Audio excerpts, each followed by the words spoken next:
hacer esto. ¿Sabes por qué lo hago? Porque lo deja descubrir chavos inteligentes como tú.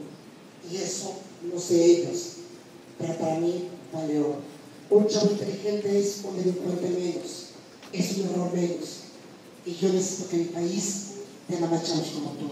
Señor, gracias por inspirar a muchos más. Cuídate y échale ganas. ¿Estamos? ¿Me le dan el micrófono? Así se lo pedido mucho, ¿sí? Si pedí silencio para ustedes, para escuchar todos, pide el silencio más importante, chavos.